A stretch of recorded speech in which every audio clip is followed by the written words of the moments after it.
Praise Lord. ദൈവത്തിൻ്റെ അതിപരിശുദ്ധമായ നാമം വാഴ്ത്തപ്പെടുമാറാകട്ടെ. വേഗത്തിൽ വരാമെന്നല്ല ചെയ്ത കർത്താവായ യേശുക്രിസ്തുവിൻ്റെ നിസ്തുല്യമായ നാമത്തിൽ പ്രഭാതവന്ദനത്തെ അറിയിക്കുകയാണ്. ഈ പ്രഭാത ചിന്തയ്ക്കായി ഒരു വേദഭാഗം വായിക്കുന്നു. 1 കൊരിന്ത്യർ ലേഖനം 3-ാം അധ്യായം അതിൻ്റെ 16-ാമത്തെ വാക്യം. നിങ്ങൾ ദൈവത്തിൻ്റെ മന്ദിരമെന്നും ദൈവത്തിൻ്റെ ആത്മാവ് നിങ്ങൾ വസിക്കുന്നു എന്നും അറിയുന്നില്ലയോ? കൊരിന്ത്യ സഭയോട് പൗലോസ് അപ്പോസ്തലൻ ചോദിക്കുന്ന ഒരു ചോദ്യം, നിങ്ങൾ ഈ കാര്യം അറിയുന്നില്ലയോ എന്ന് ചോദിക്കുകയാണ്. എന്താണ് അറിയുന്നില്ലയോ എന്ന് ചോദിക്കുന്നത്? നിങ്ങൾ ദൈവത്തിൻ്റെ മന്ദിരമാണെന്നും ആ മന്ദിരത്തിൻ്റെ അകത്ത് വസിക്കുന്നവൻ ആരാണ് എന്നുള്ള ബോധ്യമാണ് ഇവിടെ അവർക്ക് കൊടുക്കുന്നത്.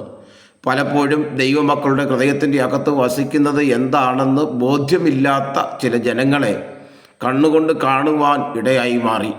കാരണം അവരുടെ ഹൃദയം ദൈവസന്നിധിയിൽ നേരുള്ളതല്ലായക കൊണ്ടും പരിശുദ്ധാത്മാവിന് ഇടം കൊടുക്കാത്തത് കൊണ്ടും ജഡത്തിൻ്റെ മേഖലകൾ വെളിപ്പെട്ടു വരുന്നതായി നമുക്ക് കാണാൻ കഴിയും. അത്യുച്ചത്തിൽ ദൈവത്തെ സ്തുതിക്കുന്നതും പാടി സന്തോഷിച്ച് കർത്താവിനെ സ്തോത്രം ചെയ്യുന്നതും കർത്താവ് നമുക്കായി പ്രവർത്തിക്കുന്ന വൻ കാര്യങ്ങളെ വർണ്ണിക്കുന്നതും പരിശുദ്ധാത്മാവിൻ്റെ പ്രവർത്തനത്തിൻ്റെ പ്രകടമായ തെളിവാകുന്നതിൽ രണ്ട് പക്ഷമില്ല.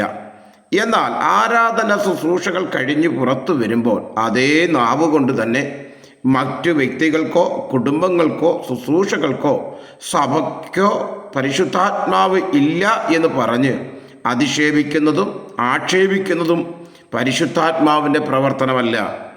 അനേകരെ ആകർഷിക്കുന്ന ദൈവത്തിൻ്റെ ദാസന്മാരെയും ശുശ്രൂഷകളെയും പൈശാചികമായ പ്രവർത്തനമാണെന്ന് പറഞ്ഞ് മുദ്രയിടുന്നതും പരിശുദ്ധാത്മാവിൻ്റെ പ്രവർത്തനമല്ല. ദൈവാലയങ്ങളിൽ ആരാധനകളിൽ പങ്കെടുക്കുമ്പോൾ മാത്രം പ്രകടമാകേണ്ട ഒരു പ്രതിഭാസമാണ് പരിശുദ്ധാത്മാവ് എന്നും വിശ്വസിക്കുന്നവർ കാണുവാൻ കഴിയും. എന്നാൽ പ്രത്യേകത നമ്മളിൽ വസിക്കുന്ന പരിശുദ്ധാത്മാവ് നമ്മുടെ ജീവിതത്തിൻ്റെ ഓരോ നിമിഷവും നാം ദൈവിക സ്വഭാവത്തോടു കൂടി പ്രവർത്തിച്ച് നമ്മുടെ പ്രവൃത്തികളാൽ കർത്താവിനെ ലോകത്ത് കാണിച്ചു കൊടുക്കുവാൻ ആയി തീരുവാൻ തക്കവണ്ണം നാം ഉത്സാഹിച്ചിരിക്കണം. നാം ദൈവത്തിൻ്റെ മന്ദിരമാണെന്നും നാം പ്രാപിച്ച് രുചിച്ചറിഞ്ഞ പരിശുദ്ധാത്മാവ് നമ്മിൽ വസിക്കുന്നു എന്നുമുള്ള ബോധം നമ്മിൽ സദാ ഉണ്ടാകുമ്പോൾ മാത്രമേ ദൈവവുമായുള്ള നിരന്തര ബന്ധത്തിൽ നമുക്ക് പരിശുദ്ധാത്മാവിൻ്റെ ഫലങ്ങൾ പുറപ്പെടുവിക്കുവാൻ കഴിയുകയുള്ളൂ. അത് അനുദിന ജീവിതത്തിൽ അനുനിമിഷ പ്രാവർത്തികമാകേണ്ടതാണ്.